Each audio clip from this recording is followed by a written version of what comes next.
에스라 8장 18절부터 20절입니다. 우리 하나님의 선한 손에 도우심을 입고 그들이 이스라엘의 손자 레위의 아들 말리의 자손 중에서 한 명철한 사람을 데려오고 또 세레비아와 그의 아들들과 형제 18명과 하사랴와 무라리 자손 중 여사야와 그의 형제와 그의 아들들 20명을 데려오고 다윗과 방백들이 레위 사람들을 섬기라고 준 느드님 사람 중 성전 일꾼은 220명이었는데 그들은 모두 지명받은 이들이었더라. 아멘. 네, 함께 회복으로라는 제목으로 오늘 에스라 말씀 통해 은혜 나누기를 바랍니다. 우리 이제 어느샌가 11월 돼서 예전에 11월 달 되면 꼭 봐야지 했던 일이 있는데 카타르 월드컵이 시작이 됩니다. 다음 주부터 어느샌가 다음 주 월요일부터 이제 경기가 시작됩니다. 24일 목요일 10시 수요일을 비껴가고 주일도 비껴가고 이번에 우리나라 경기들은 전부 다 그렇게 수요일과 주일 예배 지킬 수 있게 다 비껴갔습니다. 오후 10시에 이제 우루과이와 첫 경기 있는데 정말 기억납니다. 2002년도에 우리 놀라운 경험을 했었죠. 4강까지 갔었던 20년 만에 그런 놀라운 다시 맛볼 수 있을까? 손흥민도 있고 11명이 축구를 하죠. 예비 선수를 합치면 한 20명 되는데 공격수 손흥민이 참 대단한 것 같습니다. 어제 저도 이제 설교 준비하면서 조금 축구 영상을 찾아보면서 야, 손흥민 진짜 대단하고 박지성 엄청난 선수였구나. 근데 아무리 손흥민이 대단하고 박지성이 대단해도 혼자서 할 수가 없는 게 축구 경기입니다. 또 역할이란 게 있죠. 손흥민은 공격수고 박지성은 미드필더였고 하지만 골키퍼는 못합니다. 골키퍼는 그것을 계속 해온 사람이 제일 잘하기 마련입니다. 그러니까 축구를 예로 들어 말씀드린 거는 각자 맡은 역할이 있다는 거죠. 어떤 일을 하든지 어떤 단체든지 그리고 거기에 맞는 역할을 하도록 또 훈련이 되고 깊어져 갑니다. 그래서 그냥 다 잘하는 선수가 아니라 축구 같은 경우는 그 포지션에 딱 적합한 선수를 찾는 게 필요하죠. 그것을 위해서 전문적으로 훈련을 받은 선수들, 그러니까 필요한 자리에는 필요한 사람이 일을 하는 게 맞습니다. 오늘 본문 말씀에 그런 일이 기록된 것입니다. 에스라가 이제 2차 포로 귀환을 이끌었는데 혼자 와서 이미 성전은 이미 전에 왔던 사람이 다 지었고 혼자서 말씀 전하고 제사 인도하고 그런 게 아니었습니다. 예루살렘에 세워진 성전에서 함께 섬길 사람이 필요했고 그 사람들을 에스라가 불러 모은 것이 오늘 말씀 내용입니다. 본문 조금 앞부분을 살펴보면 이런 내용이 나옵니다. 에스라가 귀환할 이스라엘 자손들에게 이제 결심을 하죠. 하나님의 말씀을 가르쳐 지키게 하겠다. 그래서 두 번째 귀환한 여정을 준비하면서 지도자들을 모았습니다. 하나님께서 그 사람들의 마음을 페르시아 그 방백들 왕들의 마음을 움직이셔서 지도자들이 모을 수 있게 하셨다고 성경에 나옵니다. 그 무리들이 이제 아하와로 흐르는 강가, 정확히 어딘지는 모르지만 큰 강으로 가는 길에 모여서 인원 점검을 합니다. 어떤 사람들이 모이는지 인원 점검을 하는데 그 내용이 이제 8장 15절, 에스라 8장 15절에 이렇게 나옵니다. 내가 무리를 아하와로 흐르는 강가에 모으고, 여기서 나는 에스라입니다. 거기서 3일 동안 장막에 머물며 백성과 제사장들을 살핀즉 그 중에 레위 자손이 한 사람도 없는지라. 3일 동안 백성들을 살펴보았고 제사장들도 살펴보았는데 한 부류의 사람들이 없는 걸 발견합니다. 레위 사람들이 없습니다. 이 레위 사람, 레위라는 이름은 야곱의 셋째 아들의 이름에서 나온 것입니다. 그 레위라는 뜻은 연합이라는 뜻인데 이 레위 자손들 중에는 제사장들이 우선 있었습니다. 제사장들은 나중에 이제 하나님께서 아론의 자손들만 따로 떼어서 아예 제사장으로 따로 떼시는 것이 성경에 나오는데, 그리고 나서 레위 자손들에게 하나님께서는 성막에 관한 일들을 맡기십니다. 세 가문이 있습니다. 게르손, 고핫, 무라리. 게르손 자손은 성막의 휘장, 천과 관련된 기물들을 다 관리를 했고, 무라리 자손들은 좀 무거운 것을 관리를 했습니다. 성막의 기둥, 널판들. 그리고 고핫 자손들은 성소 안에 있는 기물들을 특별히 관리했습니다. 이 레위 자손들이 어떤 의미를 가지느냐가 성경에서 좀 중요합니다. 성경에 보시면 레위 지파를 이스라엘의 장자를 대신하셨다라는 게 나옵니다. 민수기 1장의 첫 번째 인구조사, 인구 기록 내용이 나오는데 거기서 특별한 지시를 내리십니다. 레위 자손은 이스라엘 자손 중에 세지 말아라. 물론 이제 레위 지파도 숫자를 다 셌는데 이스라엘 가운데는 포함시키지 않은 것이죠. 그리고 하나님께서 한 가지 또 숫자를 세라고 하신 명령이 이제 아마 광야에 나와서 그때 태어났던 아이들, 한 달 이상 된 아이들을, 남자 아이들만 전부 세라. 그랬더니 이제 22,000명 조금 넘는 숫자가 나옵니다. 레위인들이 22,000명이 되고 레위 남자들이, 그리고 한 달 이상 된 이스라엘의 아이들이, 남자 아이들이 22,273명이 나옵니다. 왜 하나님께서 레위 사람들 따로 세고 아기들 따로 셌느냐라고, 그 이유가 민수기 3장 45절에 이렇게 나옵니다. 이스라엘 자손 중 모든 처음 태어난 자 대신에 레위인을 취하고 또 그들의 가축 대신에 레위인의 가축을 취하라. 레위인은 내 것이라. 나는 여호와니라. 처음 태어난 자, 이스라엘에서 이제 처음 태어난 자 대신에 원래 하나님의 것이 되려면 그것을 성결하게 해야 되는데, 사람을 성결하게 하는 방법은 죽이는 수밖에 없었습니다. 하나님의 소유가 된다는 것은 그렇게 어떻게 보면 무시무시한 일이기도 합니다. 그런데 그 아이들을 죽일 수가 없으니 하나님은 레위인을 대신 취하시는 걸로 이스라엘의 첫 자손을 하나님의 것으로 받으십니다.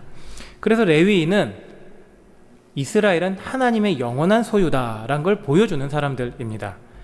그래서 이스라엘 다른 지파들 가운데 속하지 않고 하나님의 소유로서 전적으로 성막의 일, 성전의 일, 하나님을 섬기는 일만 도맡아 했습니다.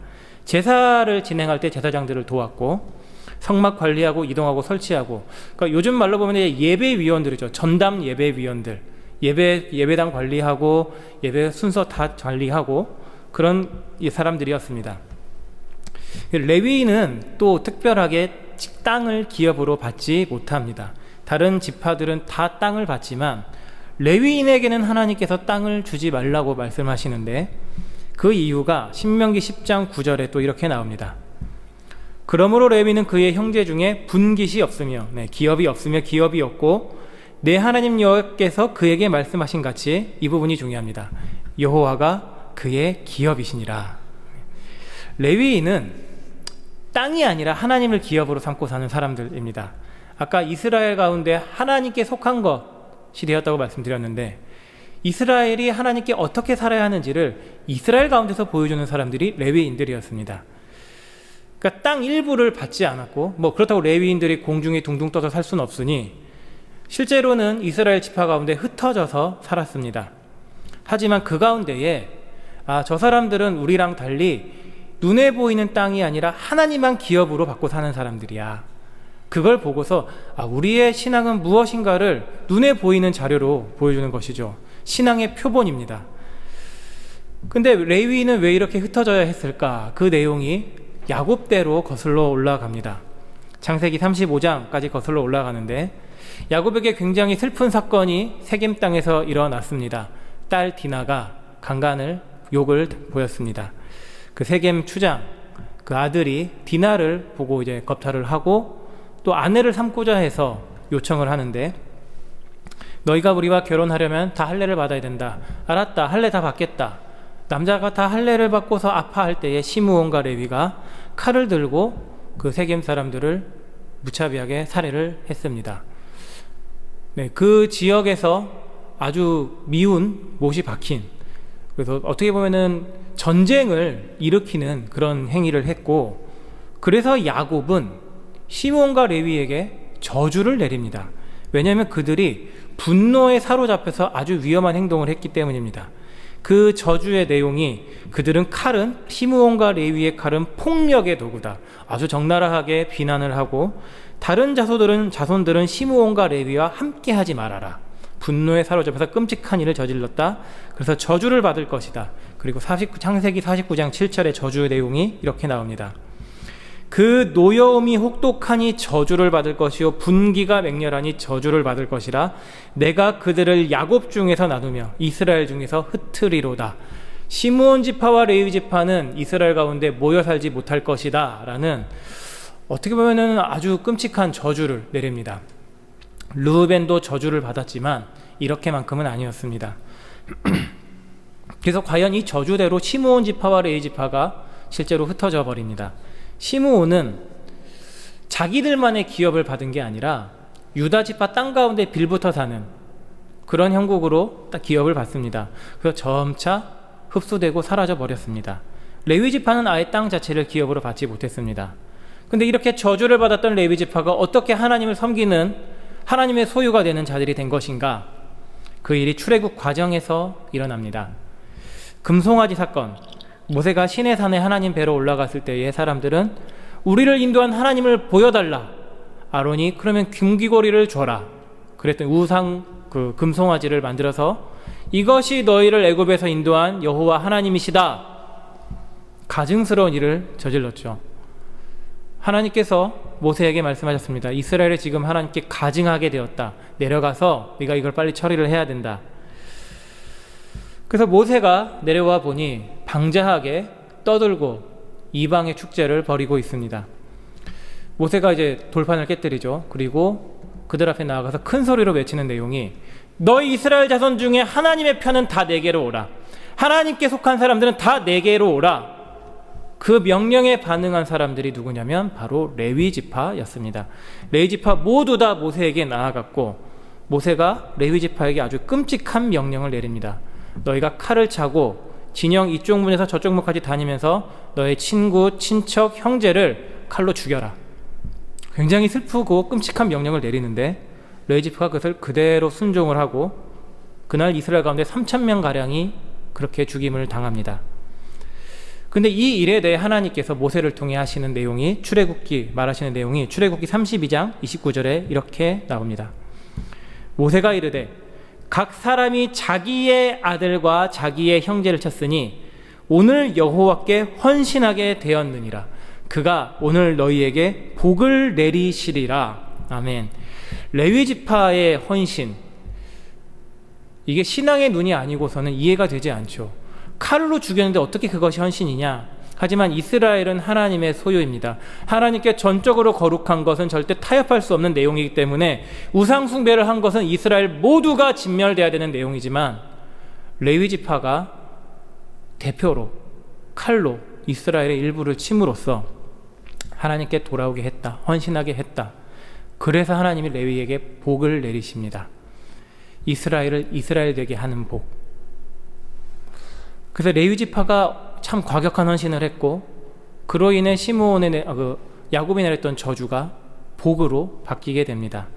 참 하나님의 일하심은 신묘막측합니다. 야곱의 저주를 그대로 받으시면서도 하나님의 복으로 내려보내시는, 일하게 하시는 것입니다.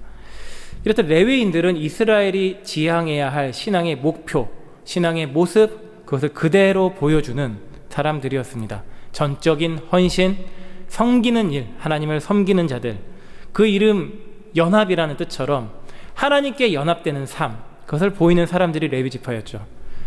성막 그리고 성전에선 제사장들이 아주 화려합니다.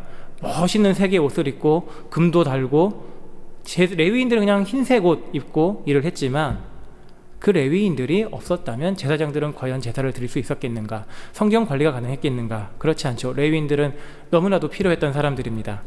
이 레위인들이 가졌던 열심에 관해서 인상적인 성경 말씀이 한 군데 나옵니다. 역대하 29장에 보시면 히스기야가 이제 신앙의 개혁을, 회복을 다시 일으킬 때에 제사를 회복을 합니다. 절기를 다시 모이고 온전한 제사를 드릴 때에 그때 제사장들이 부족했습니다. 그 부족한 제사장들에 대해서 레위인들의 열심을 냈다는 내용이 역대하 29장 34절에 이렇게 나옵니다.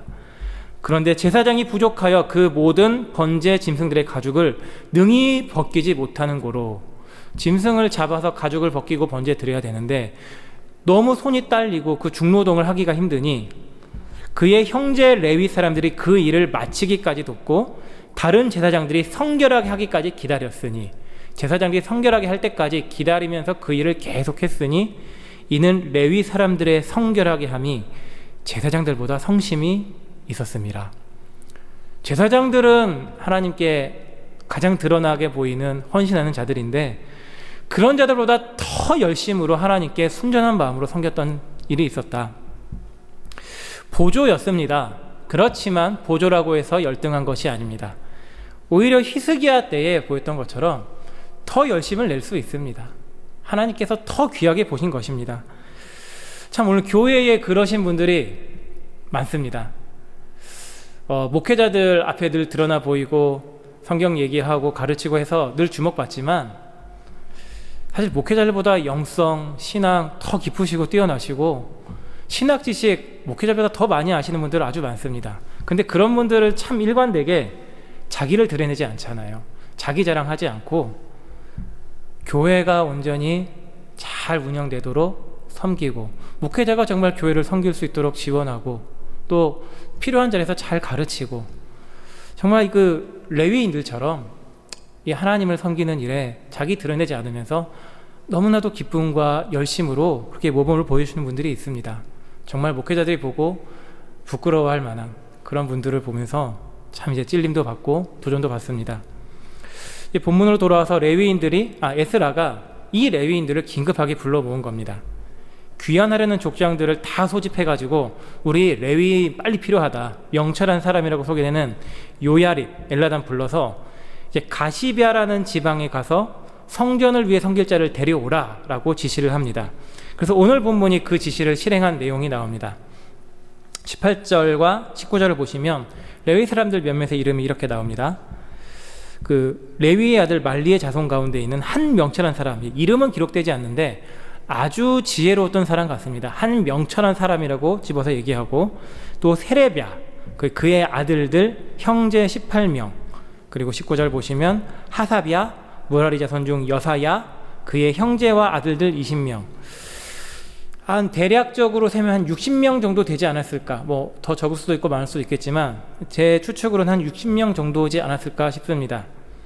그리고 나서 레위인들 얘기하고 나서 또 한 가지 굉장히 특별한 독특한 사람들에 관해서 20절에 이렇게 나오는데 그 사람들 느디님 사람이라고 불리는 자들입니다. 17절에도 언급이 되는데 이제 성경 몇몇 군데에 나오는데 오늘 본문 20절에만 이 느디님 사람들이 어떤 사람들이 배경을 아주 짤막하게 설명하는 부분이 오늘 본문 20절에만 이렇게 나옵니다. 다윗과 방백들이 레위 사람들을 섬기라고 준 느디님 사람 중 성전 일꾼은 220명이었는데 그들은 모두 지명받은 이들이었더라. 다윗과 방백이란 얘기는 아주 오래전까지 거슬러 가는 거죠. 그때에 레위 사람들을 위해서 주었다. 그러니까 레위 사람들도 자신들이 일을 시킬 수 있는 사람이 있었습니다. 이 느디님이라는 말은 히브리어의 주다라는, 우리가 아시는 나단 선지자 그 이름입니다. 나탄, 주다라는 뜻의 히브리어에서 나온 말로 주어진 자들, 바쳐진 자들이란 뜻입니다. 네, 레위인들의 일을 돕도록 주어진 자들인데 그들은 실제로 하나님의 성전에 바쳐진 자들입니다. 이 기원이 그냥 추측할 뿐입니다. 민수기 31장 보시면 이방인들 중에서 성전을 위해 일하도록 제공된 사람들 32명이 나오고 또 어떻게 보면 기브온 사람들 여호수아 때에 여호수아를 속이고 이스라엘을 속여서 조약 맺었던, 그래서 그 대가로 구원은 받았지만 성전 일을 해야 했던 기브온 사람들, 뭐 둘 중일 수도 있고 둘 다일 수도 있고 그냥 추측을 할 뿐이지만 일단은 이스라엘 사람들은 아닌 걸로 보입니다. 이방 족속. 그런데 그들이 하나님의 성전의 일을 하는 자들이었다. 그리고 오늘 말씀 20절에서는 그 220명 모두 다 지명받았다라고 나옵니다. 우리 아시죠? 내가 너를 지명하여 불렀나니. 하나님께서 특별하게 원하신 곳, 뜻하심이 있어서 부르신 것이죠. 이 지명이라는 말 맡기는 겁니다. 너는 여기를 위해, 이 일을 위해 특별하게 부름받은 거야. 구별된 거야. 역대상 16장 41절을 보면은 이 단어가 한 군데 똑같이 사용되는데 이렇게 나옵니다. 또 여호와의 인자하심이 영원하심으로 그들과 함께 해망과 여두둔과 그리고 택함을 받아 지명된 나머지 사람을 세워 감사하게 하시고. 지명이라는 뜻이 그런 것이죠. 이제부터 당신은 하나님께서 원하시는 이 일을 위해 헌신합니다. 그 일을 하시면 하는 겁니다. 그러니까 우리 하나님이 어떤 분이신가 이 단어를 통해 드러납니다. 다윗, 모세, 아론, 사무엘, 그리고 에스라, 느헤미야, 이름 있는 지도자, 그들만 아니라 이 이름 간단하게 언급되고 때로는 이름도 언급 안 된 레위 사람들, 느디님 사람들, 그 사람들도 하나님은 지명하시고 부르셔서 성전을 위해 사용하셨다는 것입니다. 이 회복을 위해, 이스라엘의 회복을 위해 하나님께서는 필요한 사람을 부르십니다. 원하시는 대로 부르셔서 일을 맡기십니다. 혈통, 신분, 배경, 요즘 말로 학벌, IQ, 그런 것 전혀 하나님께는 장애가 되지 않습니다. 하나님의 교회 섬기는 일에는 딱 하나뿐인 겁니다. 부르심과 그 부르심의 순종함. 그 에스라가 이 레위인과 느디님 사람들을 모았을 때 에스라의 힘으로 모은 것이냐? 그렇지 않다는 것이 18절 맨 앞에 이렇게 고백이 됩니다. 우리 하나님의 선한 손에 도우심을 입었다. 하나님께서 이 사람들 불러 모으신 겁니다. 준비하시고 지명하시고 그들을 에스라가 불러왔고 그들은 순종해서 따라왔습니다. 비로소 이제 성전을 위한 일꾼들이 다 갖추어졌습니다. 이렇게 하나님의 백성들은 서로가 서로를 필요로 합니다. 아까 처음에 손흥민, 박희성 얘기했는데 교회에 손흥민도 있죠. 박희성도 있고 일 잘하시는 분들 있고 뛰어난 사람 많지만 그 사람들이 다 할 수 없는 게 교회입니다. 작은 교회든 큰 교회든 정말 10사람이면 10사람, 20사람이면 20사람 다 필요합니다. 그 파레토 법칙이라고 하는 20대 80의 법칙, 20명은 주도적이죠. 80명은 그렇다면 80명 아무것도 안 하는 사람들이냐? 그렇게 생각 안 합니다. 20명이 주도적이면 80명은 잘 따라가는 사람들이면 됩니다. 주도적으로 일하는 사람들이 전부 다 주도적이었으면 참 좋겠지만 그럴 수는 없고 몇몇 사람들이 앞에서 이끌고 지도하고 나머지 80명은 어떻게든지 잘 따라가고 맡겨진 것들 수행하고 그런 가운데 교회가 운영이 됩니다. 그리고 그런 일에 관해서 이제 당신이 일을 하면 좋겠습니다. 그럴 때 이제 흔히들 이제 완곡하게 거절하는 표현이 있죠. 제가 은사가 없어서. 근데 저는 이 말 참 아닌 말 같다. 왜냐하면 하나님께서 은사를 주신 다음에 교회를 섬기게 하시는 게 아니라 교회를 섬기도록 먼저 부르시고 거기에 맞게 은사를 주신다는 것이죠. 물론 몇몇 특별한 은사들은 있습니다. 하지만 작은 일에 필요한 은사들 그리고 보편적으로 할 수 있는 일에 관해서는 하나님께서 맡기시고 그 일을 하면 거기에 맞게 능력을 주십니다. 그 은사를 주시는 목적이 다른 어떤 나를 드러내고 일을 너무 잘하고 그런 게 목적이 아닌 것이기 때문이죠. 그 목적이 여러 군데 성경 말씀하는데 그중 한 군데 고린도전서 12장 7절 말씀에 이렇게 나옵니다.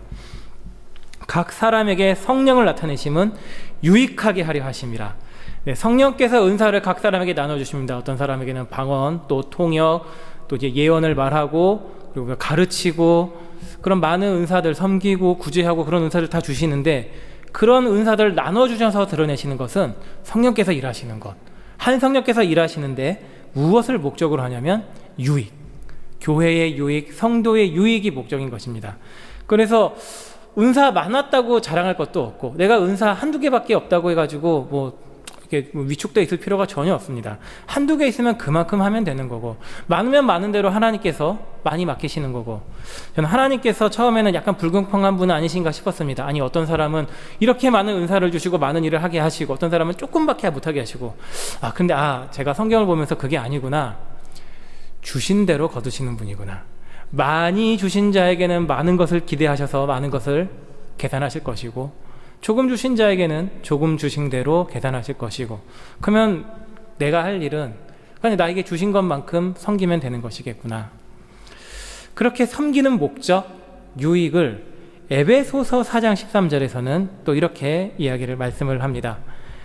우리가 다 하나님의 아들을 믿는 것과 아는 일에 하나가 되어 여러 사람들이 각자의 모습대로 필요한 대로 섬기지만 그 모든 일은 하나가 되는데 하나님의 아들을 믿는 것과 아는 일에 하나가 되어 온전한 사람을 이루어 그리스도의 장성한 분량이 충만한 데까지 조금 차는 게 아니라 차서 흘러 넘치는 데까지 이르리니 이것이 하나님께서 은사, 교회의 직분 그리고 각각 일을 맡기시는 목적입니다. 특별히 이제 아까 목회자들 얘기했지만 늘 주목받죠. 앞에서 말을 하다 보니까 목회자들이 교회를 섬기고 봉사하고 그 일의 목적은 이것입니다. 하나님의 아들 예수 그리스도를 믿게 하고 알게 하고 따르게 하는 것. 그래서 직접 말씀을 가르칩니다. 이것이 하나님께서 교역자들, 목회자에게 주신 섬김입니다. 말씀으로 섬기는 것. 그러면 목회자만 중요하냐? 그렇지 않다는 것입니다. 성도들이 섬기지 않으면, 교회를 위해 일해주지 않으면 목회자들은 그 일 못합니다. 말씀 준비하는 것만으로도 참 많은 시간을 필요로 하는데, 그 초대교회에서 사도들이 너무나 할 일이 많아서 말씀도 준비하고 기도도 해야 되는데 구제하고 사람 만나고 돈 관리해야 되고, 이건 너무 아닌 것 같다. 그래서 금전출납 행정밭을 7지사 안수해서 세웠죠. 그런 것처럼 성도들이 교회 위에 섬겨주지 않으면 목회자도 말씀을 증거할 수 없습니다. 그리고 성도들이 그 섬김을 통해 목회자가 말씀으로 섬겨서 성도들도 섬김을 받습니다. 이것이 선순환입니다. 서로가 서로를 섬겨서 교회가 하나 되어 예수 그리스도를 알아가는 데 충만하게 이르는 것. 제사장에게 레위인이 필요했죠. 레위인에게는 또 느디님 사람이 필요했죠. 이 다 있어야 되는 것입니다. 왜냐하면 이 섬김의 목적이 유이 그리스도를 알아가고 그것을 통해 함께 성전으로 세워져 가는 것이기 때문입니다. 이 목적, 이 정말 궁극적인 성도의 섬김과 일함의 목적에 관해서 우리 에베소서 2장 20절부터 22절 말씀, 길지만 천천히 같이 읽으면 좋겠습니다. 에베소서 2장 20절부터 22절까지 말씀입니다. 읽습니다. 시작. 너희는 사도들과 선지자들의 터 위에 세우심을 입은 자라. 그리스도 예수께서 친히 모퉁이 돌이 되셨느니라. 그의 안에서 건물마다 서로 연결하여 주 안에서 성전이 되어가고, 너희도 성령 안에서 하나님이 거하실 처소가 되기 위하여 그리스도 예수 안에서 함께 지어져 가느니라. 아멘. 사도들과 선지자들의 터입니다.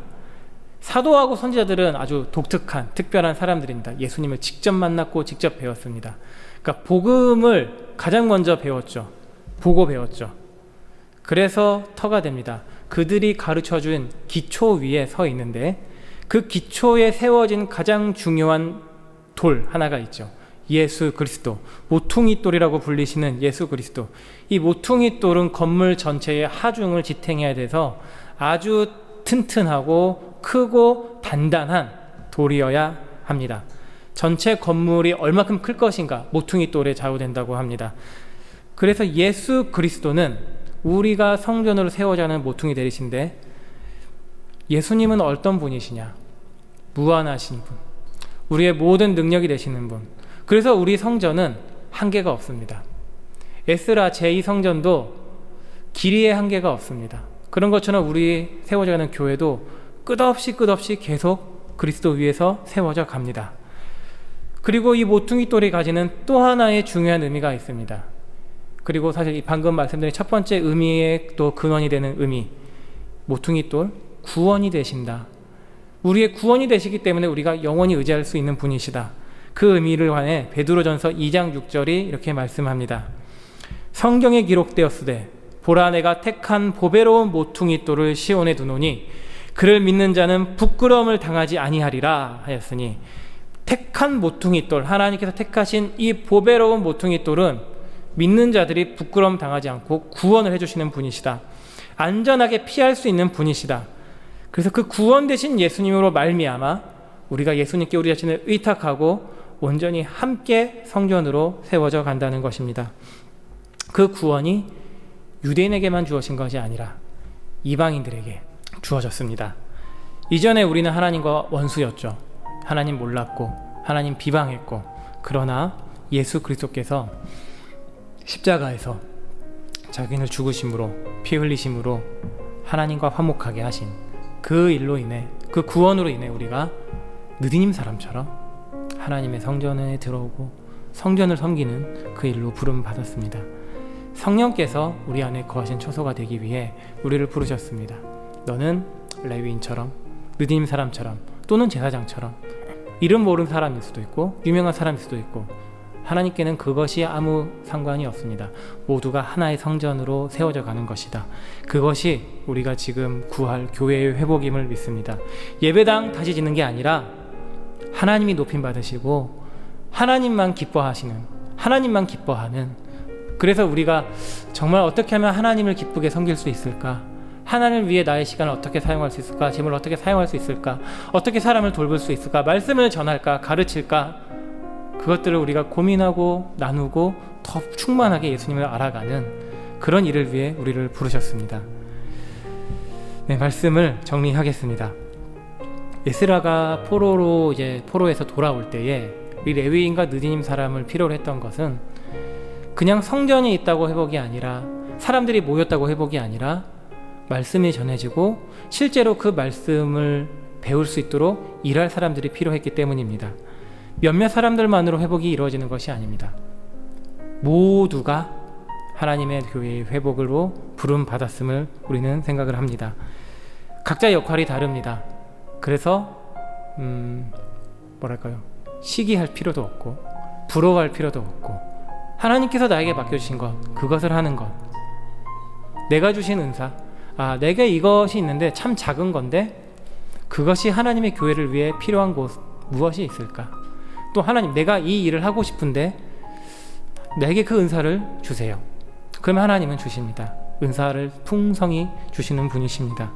그렇게 우리가 교회를 섬기고 성도를 섬길 때에 우리 주사랑교회 하나님의 성령께서 거하시는 전으로 회복되어 갈 줄을 믿습니다. 말씀이 회복되고 기도가 회복되고 교회됨이 회복돼 나가고, 또한 우리 조국교회, 이 나라 교회들 코로나 이후로 많이 무너졌다고 하지만 하나님이 소망입니다.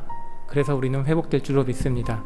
그 일을 위해 우리가 정말 작은 부분, 부른 작은 자리에서 레위인처럼 느디님 사람처럼 섬기는 복된 자로로 부름받았음을 다시금 마음에 새기는 은혜가 있기를 바랍니다.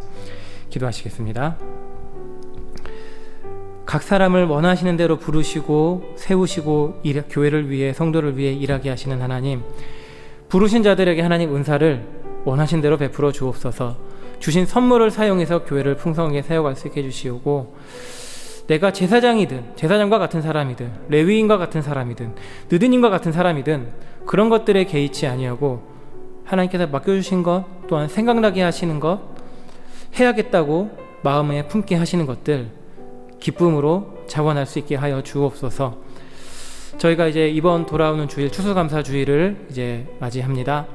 그때 우리가 각 사람에게 원하시는 대로, 또 마음에 주시는 대로 자원하고 교회를 섬겨서 우리가 예배가 더 풍성하게, 영적으로 성령이 풍성하게 일하시는 것을 우리가 맛볼 수 있게 해주시옵고, 모든 교제와 봉사와 말씀의 가르침 가운데에 저희 주사랑교회 회복의 일로 하나님 인도하여 주시옵소서. 모든 일을 통해 영광받아 주옵시고, 모든 각 사람의 섬김을 통해 우리 하나님만 홀로 기쁨 되어 주시옵소서.